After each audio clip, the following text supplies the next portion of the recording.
That night began like any other. Or at least that's what I thought as I closed my notebook and looked out the window of my small apartment. The city lights blinked in the distance, soft raindrops traced lazy paths down the glass, and somewhere in the street below a saxophone player filled the air with a melody that sounded both lonely and full of hope. I didn't know then that the hours ahead would alter the course of my life, or that one unexpected moment would leave me with a memory I would carry forever. I had spent most of that day in silence, caught between thoughts of where my life was heading, and whether I was brave enough to admit what my heart truly wanted. I had always been the careful type, the kind of person who thought twice before saying yes to something risky. But sometimes the most extraordinary moments arrive quietly, when we least expect them. That night, everything changed. It was close to midnight when the rain grew heavier, pounding the rooftops and filling the air with the scent of wet earth. I heard a knock at my door, unexpected, hesitant, almost like it didn't belong. My first instinct was confusion. Who could it be at that hour? I pulled the door open just enough to see, and standing there in the glow of the hallway light was Alex, my closest friend since college. His jacket was drenched, his dark hair plastered against his forehead, his eyes searching mine like he was afraid I might turn him away. "Sorry," he said softly, his voice almost lost in the sound of the rain behind him. I didn't know where else to go. I stepped aside immediately, motioning him in, and watched as he removed his jacket, leaving little puddles on the floor. He looked exhausted, but it wasn't just from the rain or the night. There was something heavier in his expression, something he hadn't shared yet. I offered him a towel and waited, but he stayed quiet for a long time, sitting on the edge of the couch with his hands clasped tightly together. Finally I asked, "Alex, what happened?" His answer was slow, as if every word weighed more than he could carry. "I realized tonight that I've been living a lie, pretending I'm fine, pretending I can keep my feelings hidden. But I can't anymore. Not after everything." I froze, not sure where his confession was leading, though part of me already knew. I had felt something between us for years, unspoken yet undeniable, like a quiet current beneath everything we did. But neither of us had dared to put it into words. Life had always seemed too complicated, timing never right. He looked at me then, and the intensity in his gaze made my heart ache. I thought I could keep it to myself. I thought maybe it was safer. But tonight, standing out in the rain, I couldn't shake the truth anymore. "I care about you more than I've ever cared about anyone. And if I don't tell you now, I'll regret it for the rest of my life." For a long moment, the room was silent except for the sound of the rain against the windows. My chest felt heavy, my breath caught somewhere between disbelief and longing. I had imagined hearing those words from him 100 times before.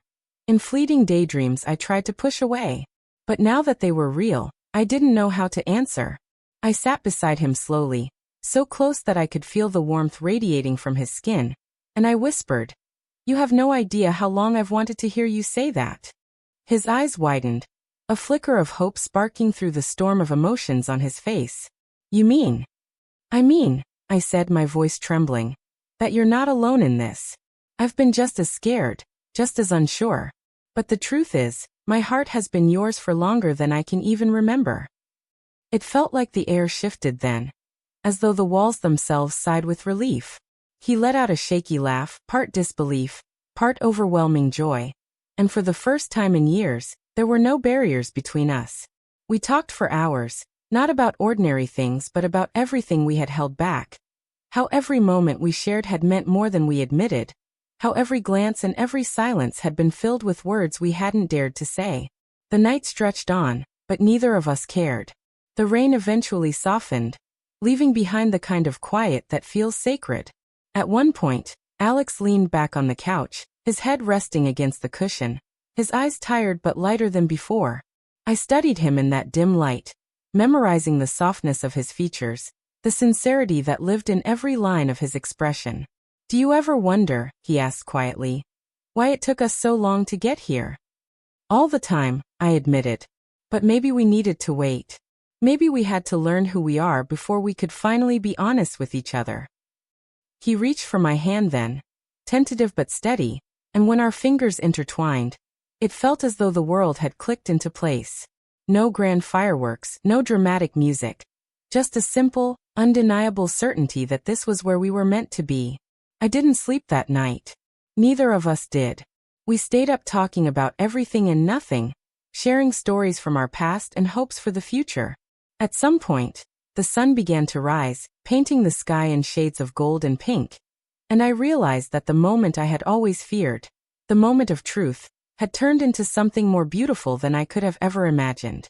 What shocked me that night wasn't just his confession, though it turned my world upside down. What truly shocked me was the realization that love had been standing at my side all along, quietly waiting for me to recognize it. That all the years of uncertainty, all the nights of doubt, had led to this one moment of clarity.